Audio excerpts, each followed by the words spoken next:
पाकिस्तान की आज़ादी के बाद अगर 75 वर्षों की बात करी जाए तो आज तक कोई भी प्रधानमंत्री अपनी मुद्दत 5 साल पूरी नहीं कर सका है। इस बात से हम समझ सकते हैं वहाँ जो पॉलिटिकल उठापटक है वो कितनी भयंकर रही होगी, कितनी ज़बरदस्त रही होगी और वहाँ की आवाम को किस कदर मुशक्क़तों का सामना करना पड़ा होगा, उससे हम अंदाज़ा लगा सकते हैं। तो इसी बीच इमरान खान की कुर्सी तो जा चुकी है, लेकिन कहा जा रहा है कि इमरान खान की मकबूलियत वहाँ की जनता में कम नहीं हुई है और इससे ये देखा जा रहा है कि कल अगर हम देखें तो वहाँ पर जो पेशावर में जलसा हुआ वो इतना बड़ा जलसा था, इतनी बड़ा क्राउड था कि उसको जो वहाँ की मीडिया ने दिखाया है कि वहाँ वो कैमरे में कैप्चर ही नहीं कर पा रहे थे, उसे उन्हें ड्रोन से लेना पड़ा। तो सब हुआ कैसे, ये सारी चीज़ें हुई कहाँ से? अगर हम देखें तो कहा जा रहा है कि 2019 में ही वहाँ के जो फौज के सरबराह हैं जनरल कमर जावेद बाजवा को इमरान खान हटाना चाह रहे थे और फिर धीरे धीरे धीरे कहा जा रहा है कि इमरान खान की कुर्सी को हटाने के पीछे कहीं ना कहीं वहाँ की सेना का भी हाथ है। और ये भी कि जो है अगर हम देख लें कि जो है धीरे धीरे कैसे उनके खिलाफ तहरीके अदम एतमाद आया, कैसे 13-14 पार्टियां एक हो गईं और कैसे इमरान खान को आखिरकार तहरीके अदम एतमाद में वो फेल हो गए और उनको अपनी कुर्सी से इस्तीफ़ा देना पड़ा।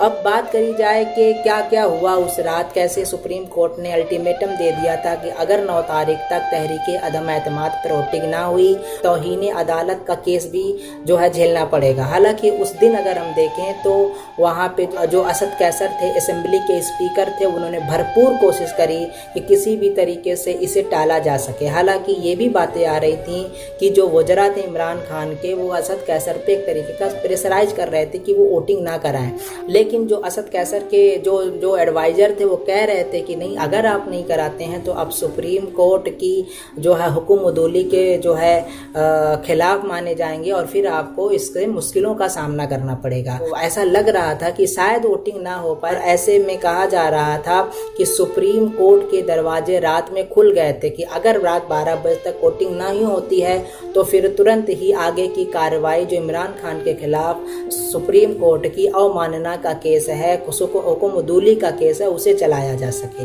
लेकिन इसी बीच इमरान खान समझ गए थे कि इसे किसी तरीके से टाला नहीं जा सकता है।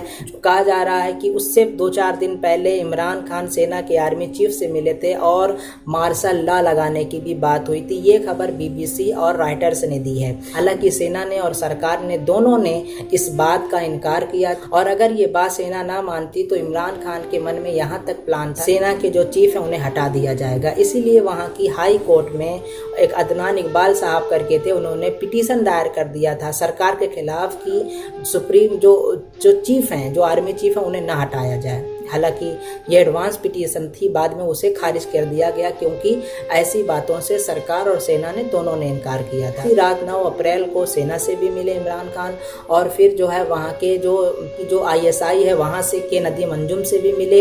यानी ले दे करके कह लिया जाए कि इमरान खान ने भरपूर कोशिश करी मगर अपनी कुर्सी नहीं बचा पाए और एक तरीके से वो उनकी कुर्सी जाने के बाद उन्होंने कहा कि मैं कुर्सी के बिना और ख़तरनाक हो जाता हूँ, यानी अपोजिशन में रह करके मेरा मुकाबला करना और मुश्किल है। कुर्सी तो चली गई, लेकिन वो चैन की सांस इस बात को ले रहे होंगे क्योंकि जो शहबाज शरीफ नए प्रधानमंत्री हैं उनके लिए कांटों भरा ताज है। वो आगे क्या करेंगे, क्या नहीं करेंगे। 125 अरब डॉलर का पाकिस्तान के ऊपर कर्ज है जो उसकी GDP का 85% बनता है। अक़वाम मुत्तहिदा ने पाकिस्तान को 5 मुल्कों की ऐसी लिस्ट में रखा है वो अपने कर्जे को आसानी से चुका नहीं पाएंगे। तो कहने का मतलब ये है कि इमरान खान जो है कुर्सी से हट गए हैं, शहबाज शरीफ नए प्रधानमंत्री बन गए हैं, लेकिन अभी भी पाकिस्तान की जो इकोनॉमिकल सिचुएशन है वो निहायत मुश्किल है। जनता को 6 महीने के अंदर शहबाज शरीफ को परफॉर्म करना है और डिलीवरी ये करनी है कि महंगाई कम करनी है, रोजगार बढ़ाना है और कर्जों के हिसाब किताब को भी मैनेज करना है और साथ में जो उनकी पार्टियां हैं जो पीडीएम में तमाम सारी पार्टियां, उनको भी लेकर के चलना है, उन्हें भी खुश रखना है।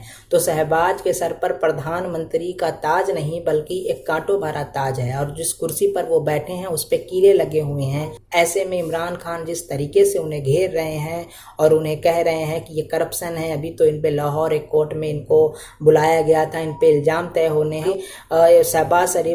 शहबाज शरीफ पर 8 अरब रुपए का एक जो है केस भी चल रहा है। फॉर्मर पाकिस्तानी प्रधानमंत्री नवाज शरीफ पर भी 23,000 करोड़ का केस चल रहा है।